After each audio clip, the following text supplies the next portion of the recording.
बहुत जल्दी चले जाओ। अगर बीमारी को मिटाना चाहते हो तो तुम्हें अपने पुत्र का खून चढ़ाना होगा। तुम्हारी नारी के उदर में 6 महीने का लड़का है। ए श्रोता बंधु, महाराज हिल गए। कोई वंश में संतान नहीं हुई।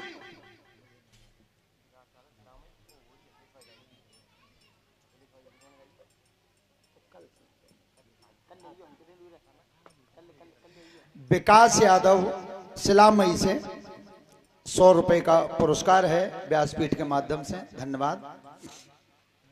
ध्यान रखना, जिस समय महाराज गए हैं, अब यज्ञपति महाराज जी विचार करना वो घड़ी कैसी होगी कि जब राजा के कोई संतान नहीं जन्मी और संतान हती 6 महीना की, और सो भी कोड़ी महात्मा कह रहे हैं कि रानी का उदर फाड़ के बच्चे को निकाल के मार दो। कितनी कठिन परीक्षा थी। तो जिस समय राजा गए तो आंखों में आंसू भरे हुए थे। तो चंद्रवती महारानी ने पलंग बिछाया, आइए महाराज आज कैसे हैं? चेहरा पे उदासी कैसे हैं? महारानी आज बहुत बुरा हो गया, बहुत बुरा हो रहा है। तुम्हारे उदर में 6 महीने की संतान बताई है, और वे कोड़ी महात्मा अपना इलाज बता रहे हैं कि वह 6 महीने की संतान को मार के खून चढ़ाना होगा, तब इलाज की, तब बीमारी का इलाज होगा। अरे महाराज कैसी बात करते हो, जेऊ कुछ बात कह दी। महाराज एक बात सुनो मेरी ध्यान से, ये नारी तुम्हें फिर मिल सकती है, स्त्री फिर भी मिल सकती है, अरे बेटा भी मिल सकता है, पर मेरे पति महाराज एक बार धर्म चला गया तो फिर धर्म नहीं मिलेगा। महाराज आप जो कह दिया उसे जल्दी करिए, जल्दी करिए, तुम्हारे सूर्यवंश की चौखट को दाग लग जाएगा। ध्यान रखना, कैसी रानी थी, कैसी रानी थी, आज कितने बड़े कर्म की हामी भर दी। तो आज मानधाता महाराज भवन में खड़े हुए हैं। श्रोता बंधुओं, वो कर्म किया था महाराज ने, उससे कहने में कलेजा कांपता है। कैसे राजा थे उस समय, क्या अरे जवादारी लैया घरावारी,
बच्चे को लटका लिया, पैर पकड़ के लटका के लाए। कितनी कठिन घड़ी होगी उस समय। ऐसी ऐसी परीक्षा ली है देवताओं ने। और जिस समय कोड़ी बाबा के सामने आकर के हाथ जोड़े, प्रभु बात तुम्हारी सही, तुम्हारी सही थी। मेरी नारी के 6 महीने की संतान थी, तो महाराज आप अपने हाथ को आगे कर दीजिए। कोढ़ी ने हाथ कराया आगे, तू खींच के देगा भूपने मारी, करदन काट दही बेटा की, और ताई खना मिट्टी तुरंत बीमारी। बोलिए संत भगवान की।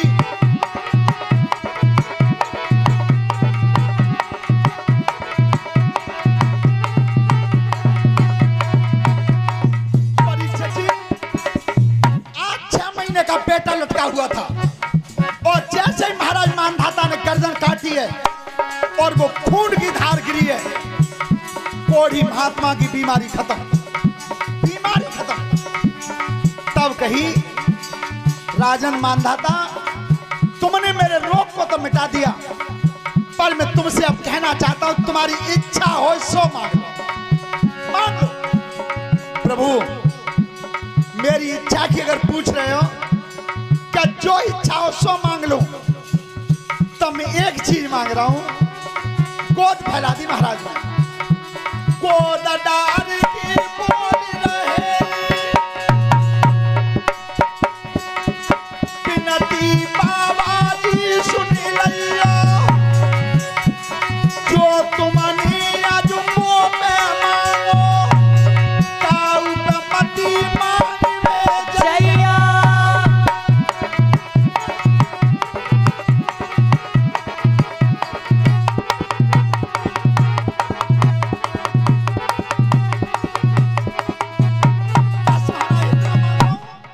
अपने लिए नहीं मांग रहा, मैं केवल ये मांग रहा हूं, जो तुमने आज मुंह पे मांगो है, चाहे दुनिया में कबू काऊ पे मांगवे, जाना मत, बस इतना ही मांग रहा हूं।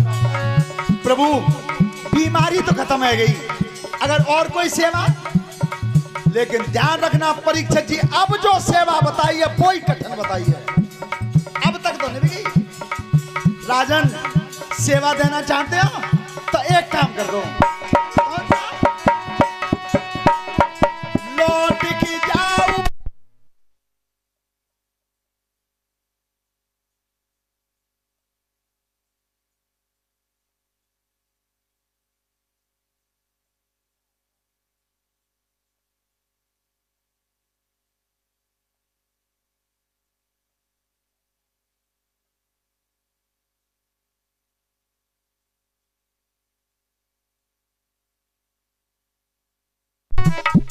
हेलो, ध्यान रखना परीक्षक जी, अब जो मांगा वो कितना कठिन था।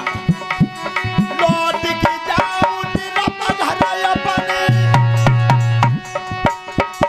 अपनी रानी थी कह रैया, भारी भूख लगी है वो, रानी पे भोजन बनवैया।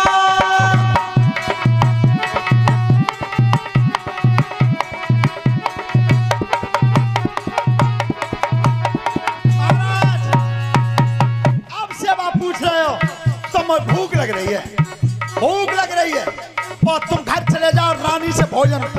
पार्वती ने की सुनना रहे, तुम्हारी संग त्याज कर्म वो का अच्छे थोड़ो लगे, चल रहे हो कहना है। बाकी घरवाई मरवा दे घर में, और लड़का मरवा दो यहाँ, और अब कह रहे हो रोटी बनवा दो ना, चलो। भोलेनाथ ने की धरती के खम्भा ना देखो ही, कैसे होता देखूंगी, देखो ही तो भाई नहीं बैठ जाओ, बैठो। अब राजा कह रहे महाराज चित्त में गलत कही, क्यों?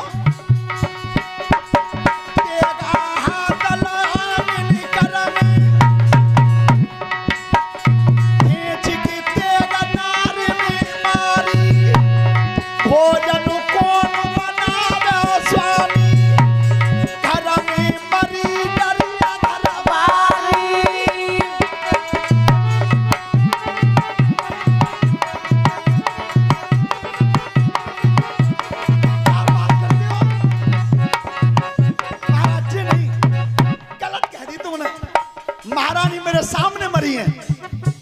महाराज और कुछ मांग लो। राजन अगर भोजन के लिए आवाज नहीं दी तो साफ दे दूंगा, मैं श्राप लगा दूंगा बहुत जल्दी। और सुन, अगर घर में जाना नहीं चाहता है तो तू यहीं से आवाज लगा दे, आवाज लगा। अब राजा महात्मा जी के डर के मारे और माल में खूब कर रानी को मैं मार के आया हूं और फिर भी लौट के आवाज दी।